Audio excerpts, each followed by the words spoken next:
All right, so for game one, we're going right on back to Jellyfish Fields. Makes plenty of sense given the fact that we've seen a lot of sets start up like this. Although I do think it could be a bit problematic for Jut if ASAP is able to get their feet back on the ground. Yeah, it'll be peculiar for sure, but always finding these tech roll ins for the flick it's a way to start. If there's anything that we can see from Jut as we do find that up strong, is that Jut has an amazing sense of Nigel's combo tree off of these up tilts into the incredible up air that shown off with those binoculars. But with some other characters, he would have trouble finding the stocks because of weight or because of mobility. In this case, while Aang certainly has the mobility in spades, you don't have to worry so much about closing out stocks because of how light Aang can be. So if you're able just to keep your true combos true and execute firmly, these stocks can drop all the same.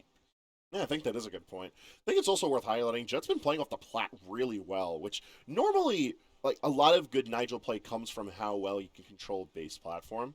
And with when accompanied by strong movement, like, you don't have to really worry as much with taking platform play away. But here, Jut denying platform play from an Aang player is very good control of the character, because we've already seen multiple times just today that Aang stays super mobile. Having that extra bit of space just helps cement his control. And right now, an excellent throw off the side is going to help cement the control for ASAP. Yeah, just building back the lead so firmly because Aang can do this more or less. And cheeky, yeah, that's just that's just kind of what Aang do sometimes. Yep. Just over and over, finding multiple ways to get nairs, multiple ways to get you off stage so reliably. And Nigel almost has to hold in because of that recovery being so middling, to say the least. You're forced to take so much of that damage and end up folding stocks. Great game one coming out from ASAP. Now, you mentioned prior that Jut he has practiced a little bit of Patrick. He dabbles in the star a little bit. Dabbles. A little bit of dabbling. And when all else fails, you can look for gimmicks, I suppose. But no, yeah, not today. Not right now. No, I think that Nigel's staying because it is very well practiced. It got him to this point to begin with. And even though the matchup itself is rather daunting, I do think, like, we saw it open up game one looking pretty good.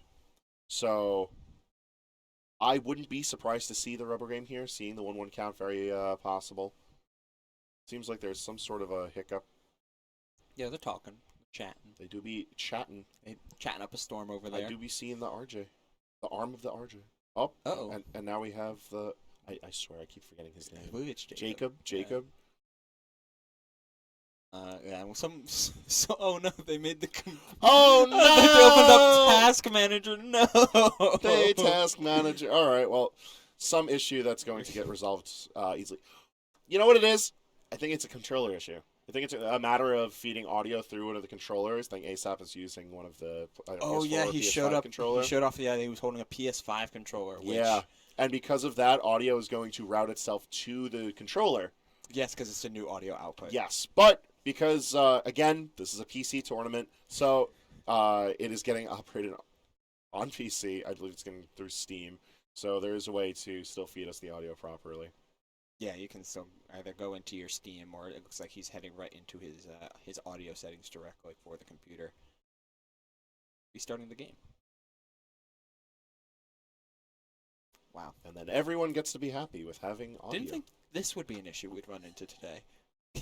The only reason that I knew this was just because very regularly the Long Island NASB players will hang out for Smash events. And so, like, I'm always around with them whenever they're troubleshooting stuff.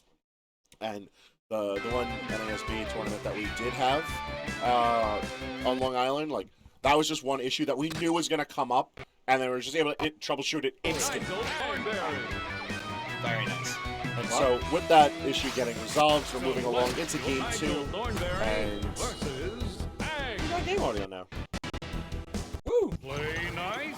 Now, hopefully that makes the difference for Judd. Yeah, I mean, this is a... Reacting to sound, it is kind of well known. Reacting to sound is much quicker than reacting to sight, so if you're able to hear Aang move, or perhaps even hear the buttons of your opponent's controller, then that could make the difference. Either way, that 67% combo is not going to result in a stock, and it means that Aang can start working. Damn. ASAP really tried to do it to Jet right off the bat, too, on the platform, but no early stock to be found, so Jet's still going to remain on the hunt.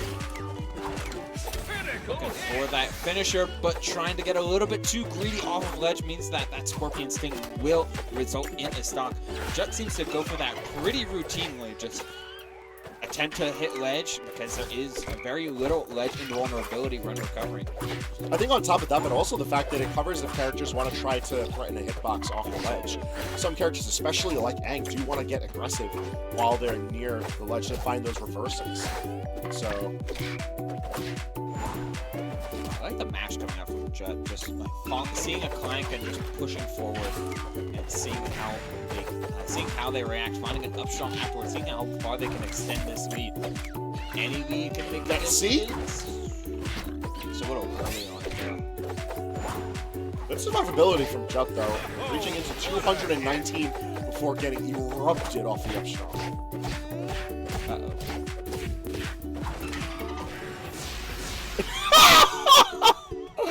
That was such a clean combo from ASAP!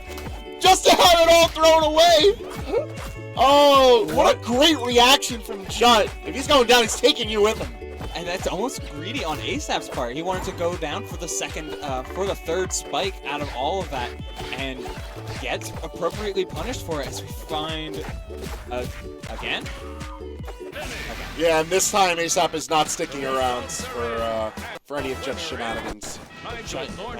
And it almost feels like Jut has found the appropriate steps in this matchup. He gets off to a strong start, tries to maintain the lead as much as possible, but as soon as this first stock drops, it's all ASAP. Alright, well, let's see for Jet's sake if he's going to be able to adjust to that play, or if we've got the 30 and a handshake for ASAP. Because we're going right on back to Jellyfish Ribbons. Again, great Aang stage, but I do think Jet is playing out the stage really well.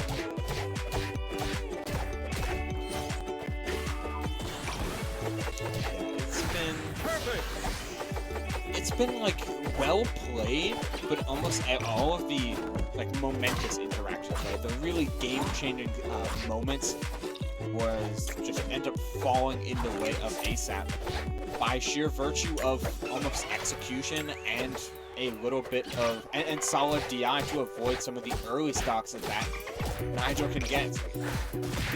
Forcefully getting that DI straight in to try and bounce off the stage and getting rewarded for it as well.